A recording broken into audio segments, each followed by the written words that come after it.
It's the Combat Cast. It's the man they call Dave. It's Chevy. Apex Fight Night coming at you. Not the most exciting fight on paper. Doesn't mean it won't translate to an excellent fight card with lots of matchups. Bree, I'll let you know this going into it. Yeah, I won't be watching this one. I got some birthday celebrations going on. I'm going away this weekend. You'll be carrying the load next week, talking about these fights. Couple matchups. Prelims, Molly McCann's on there fighting a girl she's already beat before. I think the UFC is just trying to get her a win at this point to keep her persona going or aura with her and Patty. But good luck to her. Move on to, let's just get right in the co-main event. Renato Moicano versus Drew Dober. This is probably my favorite fight on the card. Couldn't agree more. Moicano, 17-5-1, 10 subs, 7 decisions. Fight of the night, one time against Brian Ortega. This was a fight he was actually winning against Brian, and then Brian came back. Performance of the night against Cub Swanson. It's tied Charles Oliveira and Brendan Allen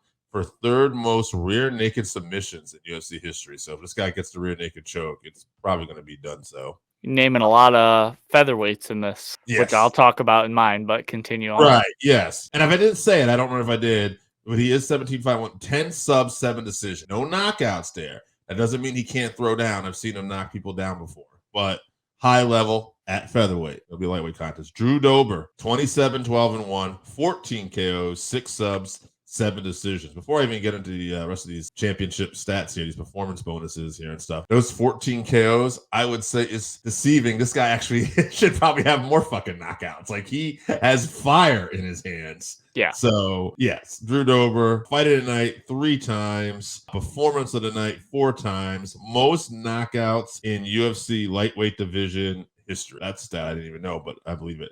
Tied Tony Ferguson and Donald Cerrone for 4th most finishes in UFC lightweight division history. So he's a finisher.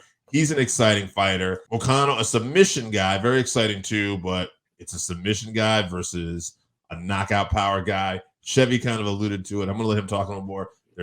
Drew is used to fighting at this weight class a lot more fights at this weight class for that reason and the power. And Drew is a really good all-around fighter who just doesn't get taken down to his back that easy. I'm going to go with Drew Dober, and I'm going to say that power in his hands is the difference. Moicano's tough, but I got Dober, round 2, TKO. Yeah, striker versus grappler. Normally, I would pick the grappler, but I think the size will be a difference. Renato used to fight at 145. I can't really picture Drew making it down to 145. He's a pretty big kid for 155. So I think he's going to use that size to fight off the takedowns long enough in the back takes, because Moicano will take his back standing like Charles does. But I think he fights that off long enough to touch Moicano's chin, and that's really all it takes for Drew. So I'm going to pick round 2 KO for Drew Dober. Okay, we're in agreement. Let's move on. Main event, Roman Dolidze versus Nassourdine Imavov. Imavov is 12-4-1, 5 KOs, 4 subs, 3 decisions. He's won 3 out of his last 5. He is coming off a no contest with Chris Curtis. Yeah, had that accidental headbutt or something. Accidental headbutt, yeah. And Roman, 12-2, 7 KOs, 3 subs, 2 decisions. His only 2 losses were by decision, too. So he hasn't been finished. It's an interesting fight. I feel like Roman maybe hasn't had the strength of competition out of these 2.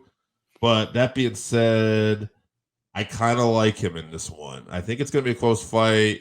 I think he might have a power advantage, but I don't know. I'll let you discuss that a little more. I'm going to go with Roman. I'm going to say decision, though. Yeah, Nassourdine is inconsistent. On his best day, he looks like a world beater, but if he doesn't bring his best, it's tough to watch a lot of his fights. But I think Roman's going to bring the best out of him. He's a dangerous opponent, but I don't think he's so dangerous that it's going to shake Imavov's confidence going in there. So I'm going to pick Imavov.